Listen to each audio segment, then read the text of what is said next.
बेटा क्या पढ़ रही हो आजकल, बताओ तो ज़रा मुझे। आंटी मैं बीकॉम कर रही हूँ। हाँ बेटा, बीकॉम एक अच्छी डिग्री है, तुम्हें बैंक में भी जॉब मिल सकती है उसके बाद। बहुत अच्छा कर रही हो। जी आंटी, बाबा कह रहे थे कि बैंक में ही जॉब करूँ। क्या पढ़ी हो आजकल, बताओ तो ज़रा मुझे। आंटी मैं बीएस ऑनर्स कर रही हूँ साइकोलॉजी में। साइकोलॉजी पढ़ रही हो तुम? अल्लाह अकबर, पागलों के डॉक्टर बनना है तुमने। फल्लाह, साइकोलॉजी पढ़कर तुम पागल हो जाओगी। नहीं आंटी, ऐसी तो कोई बात नहीं है।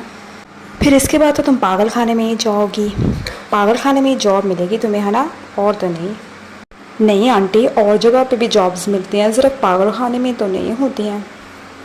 उसके बाद तुम्हें ज़्यादा से ज़्यादा बेटा नशे और लोगों को संभालना पड़ेगा, और तुम्हें क्या जॉब मिल सकती है, सिर्फ नशे के लोगों को ही, है ना? नहीं आंटी, ऐसी तो कोई बात नहीं है, इनको तो मैं समझा नहीं सकती। अगर आपको स्कोप जाना है तो लिंक पे क्लिक करके देख लें कि क्या साइकोलॉजी का स्कोप है, और इनको तो मैं समझाने से ही रही।